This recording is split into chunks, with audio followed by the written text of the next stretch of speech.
নমস্কার বন্ধুরা, মানবীর রান্নাঘরে আপনাদের সবাইকে স্বাগত জানাই। আমার আজকের রেসিপি পুর ভরা কাঁকরোল ভাজা। কাঁকরোল কিন্তু আয়ুর্বেদের ভাষায় সবচেয়ে শক্তিশালী সবজি। এটা অ্যানিমিয়া দূর করতে, তারপর যাদের কোলেস্টেরল আছে কোলেস্টেরল কমাতে, অর্থাৎ আর মেদ কমাতে, ওজন কমাতে সাহায্য করে। তাছাড়া অ্যানিমিয়া রোগীদের জন্য ভালো, চোখ আর চুলের জন্য ভালো। তো আজকে আমি কাঁকরোলের এই রেসিপিটা শেয়ার করছি। এর জন্য আমি কিছু কাঁকরোল নিয়েছি। এটা ভালো করে ধুয়ে আর এইভাবে অর্ধেক করে কেটে নিচ্ছি। তারপর এটা আমি জলে 5 মিনিট সেদ্ধ করে নেব। একটা কড়াই বসিয়ে দিলাম এবং এতে পরিমাণ মতো জল দিয়ে জলটা ফুটতে আরম্ভ করলে এর মধ্যে আমি কাঁকরোলগুলো এরকম অর্ধেক করে কেটে নেওয়া কাঁকরোলগুলো সেদ্ধ করে নিচ্ছি ঢাকা দিয়ে 5 মিনিট।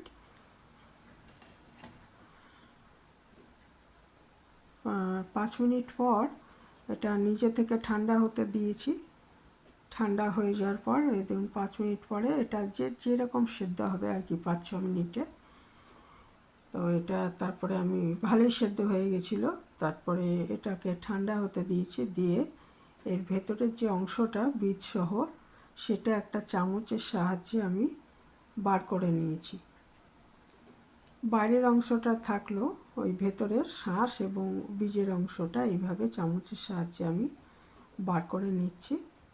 ওটা পেস্ট করে নেব, সেটা দেখাচ্ছি পরে। যে এইভাবে আমি বার করে নিচ্ছি সবগুলোর।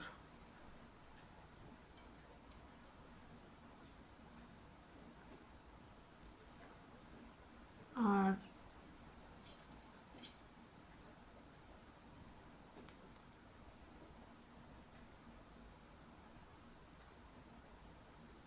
এইভাবে বার করে নিচ্ছি।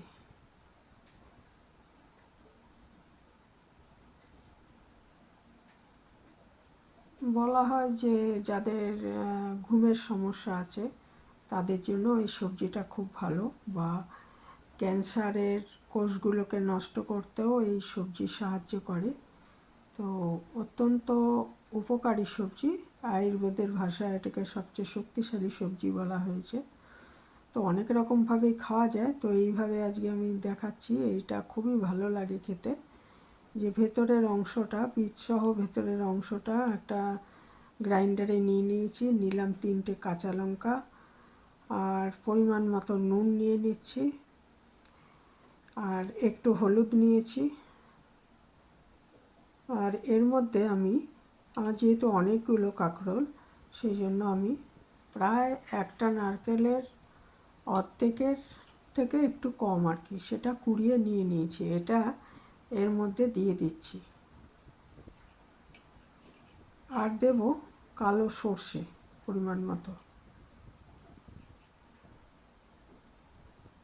কালো সর্ষেটা আমি দিয়ে দিয়েছি আগেই।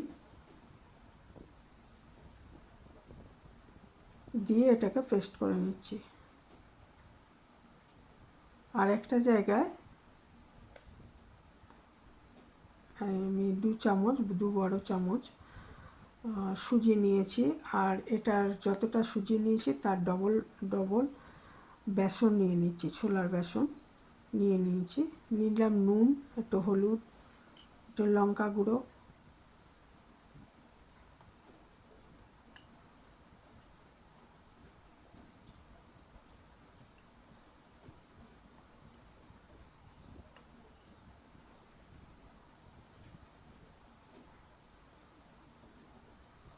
একটু কালো জিরে নিয়ে নিচ্ছি।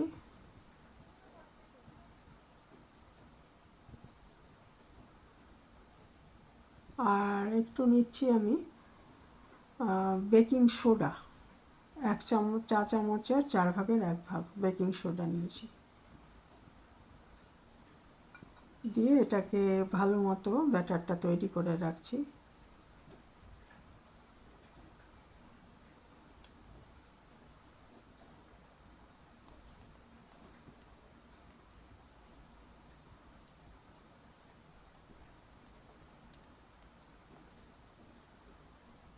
এটা এমন মানে হবে এই ব্যাটারটা যে বেশি ঘনও হবে না আবার একদম পাতলাও হবে না, মোটামুটি ঘনর দিকেই থাকবে। সুজিটা দেওয়া হয়েছে তাহলে একটা মুচমুচে ভাব আসবে, সুজি না থাকলে চাল গুঁড়োও দেওয়া যায় একটু, তো অবশ্যই বেসনের ভাগটা বেশি থাকবে এবং চাল গুঁড়ো বা সুজি এটা কম থাকবে বেসনের তুলনায়, না হলে বেশি শক্ত হয়ে যাবে।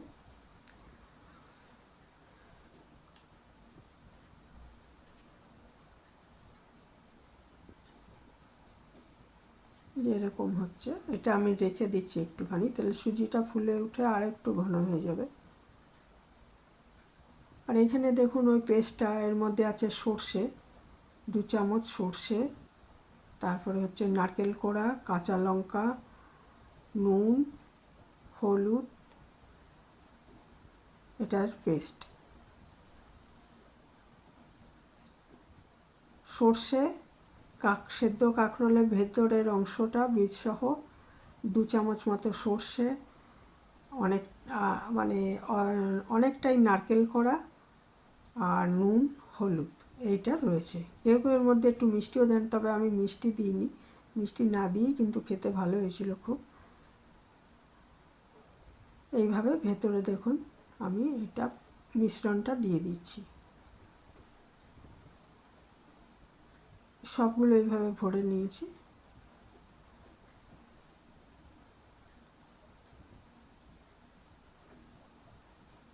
এরপরে আমি ওই যে বেসনের যে গোলাটা রয়েছে বেসনের সুজির, সেটার মধ্যে ডুবিয়ে আমি তেলে ভাজবো। তার জন্য আমি একটা ননস্টিক কড়াই নিয়ে নিয়েছি, এতে আমি সাদা তেল নিয়েছি আর সামান্য সর্ষের তেল মিশিয়েছি এর মধ্যে, শুধু সাদা তেলেও ভাজতে পারেন। দিয়ে তেলটা গরম হলে ওই যে আমি কাঁকরোলগুলো, পুর ভরা যে কাঁকরোলের টুকরোগুলো, সেগুলো বেসনে এরকম ডুবিয়ে আমি তেলের মধ্যে দিয়ে দিচ্ছি।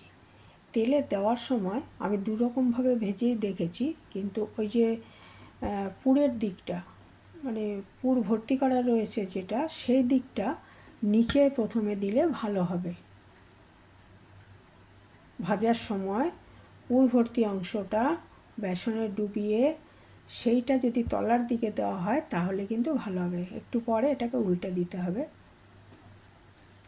উল্টে দিয়ে দু পিঠই ভালো মতো ভেজে নেব। আর এইভাবে আমি সমস্তগুলোই ভেজে নিলাম। গরম ভাতে একটু নুন দিয়ে মেখে, ঘি দিয়ে মাখলে তো কথাই নেই, মেখে এটা থাকলে আর কিছু লাগবে না, ভীষণ ভালো হয় খেতে। আর কাঁকরোলে অনেক রেসিপি হয়, কিন্তু এটা খুব টেস্টি একটা রেসিপি। এখানেই শেষ করলাম, ভালো থাকবেন সবাই।